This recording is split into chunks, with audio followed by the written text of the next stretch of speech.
देखिए, जय हिंद बच्चों।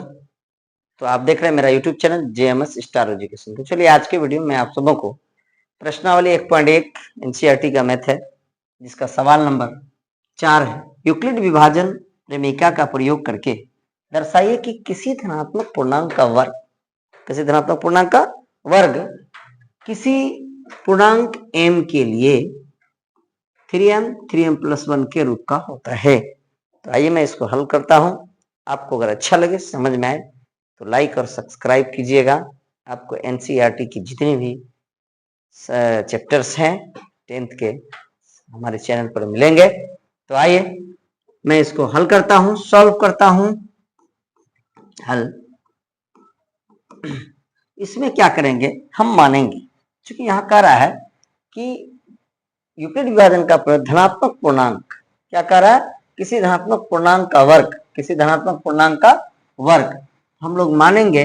माना कि ए कोई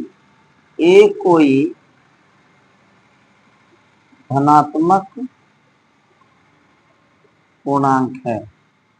माना कि ए कोई धनात्मक पूर्णांक है। जब हम ए कोई धनात्मक पूर्णांक मान लिए हैं तो b बराबर मेरा हो जाएगा, ध्यान रखिएगा, 3m रहेगा तो 3 हो जाएगा, 4m रहेगा तो 4 हो जाएगा, 6m रहेगा तो 6 हो जाएगा, 5m रहेगा तो 5 हो जाएगा। तो अभी चलिए मेरा 3m है तो ये क्या हो जाएगा 3। अब हम लोग यूक्लिड विभाजन से किससे बनाएंगे इसको, क्योंकि कह दिया है सवाल में यूक्लिड विभाजन से। यूक्लिड विभाजन एल्गोरिथ्म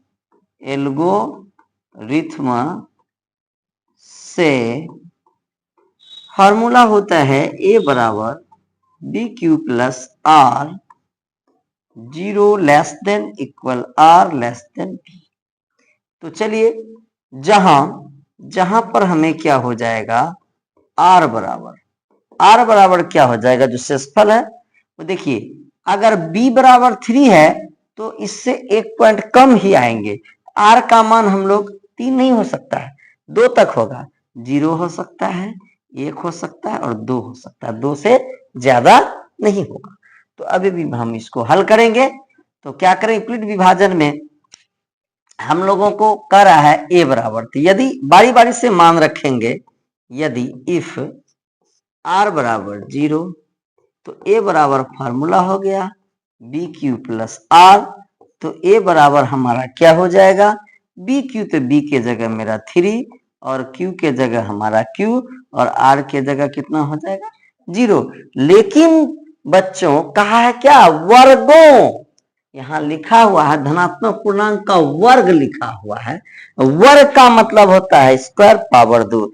अब हम इसका निकालेंगे क्या, वर्ग निकालेंगे, यही ध्यान में रखें, क्या निकालेंगे, वर्ग। तो a स्क्वायर तो 3q, तो इस पर क्या हो जाएगा स्क्वायर, और जब इसको हम स्क्वायर करेंगे तो 3 तिया 9, q का क्या हो जाएगा स्क्वायर।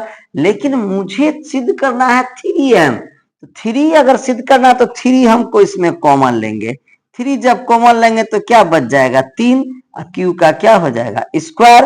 अब हमको यहाँ क्या दिखाना है m, तो 3m इसको लिखेंगे और लिख देंगे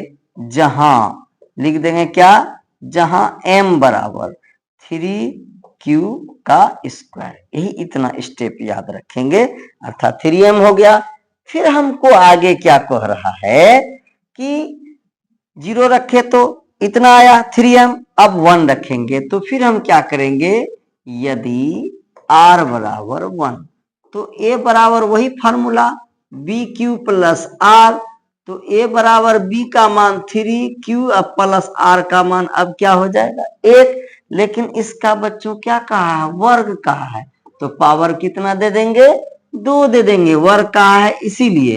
तो 3q प्लस 1 का क्या हो जाएगा स्क्वायर हो जाएगा। अब देखिए, अब यहाँ थोड़ा सा बीज गणित का बात आ जाएगा, a प्लस बी का होल स्क्वायर, आप लोग पढ़े हैं a प्लस बी का होल स्क्वायर बराबर a square plus 2ab plus B square. इस पर इसको क्या करना है, तोड़ना है। तो बच्चों a और बी, ए के जगह आप 3q के जगह ए के जगह क्या हो जाएगा 3q और बी के जगह क्या हो जाएगा मेरा 1। तो अब a प्लस बी का होल स्क्वायर फॉर्मूला क्या हुआ ए स्क्वायर, ए के जगह हमको 3q का क्या कर देना है स्क्वायर कर देना है। अब प्लस फॉर्मूला में होता है 2 इंटू ए के जगह 3q इंटू बी के जगह क्या होगा 1 प्लस बी स्क्वायर तो 1 का स्क्वायर नहीं 3 का स्क्वायर 3 तिया 9 q का स्क्वायर प्लस यहाँ 3 दूना 6 q हो जाएगा प्लस 1 का स्क्वायर 1। लेकिन हर हाल में मुझे कॉमन 3 लेना है इसलिए कि 3m फिर दिखाना है दूसरा हमको, ये चीज को ध्यान से चलाना है। तो 3 कॉमन लेंगे तो यहाँ क्या हो जाएगा 3q स्क्वायर प्लस 3 दूना 6q प्लस में क्या हो जाएगा 1। अब इसको पूरे को हमको क्या मानना है m, तो मान सकते हैं हम m, तो m तो 3 और m हो जाएगा प्लस क्या हो जाएगा 1। लेकिन यहाँ लिखना है जहां ध्यान दीजिएगा जहां हमें क्या लिखना है, हमने किसको छांटा है जहां m बराबर 3q का स्क्वायर प्लस 2q, ये बात को लिखना है। अब देखिए कि किसी धनात्मक पूर्णांक का वर्ग 3m और 3m प्लस 1 हो गया कि नहीं हो गया, हो गया। तो यही सिद्ध करना था, लास्ट में लिखेंगे अतः किसी धनात्मक पूर्णांक का वर्ग 3m या 3m प्लस 1 के रूप का होता है। बस यही सिद्ध करना था। किसी धनात्मक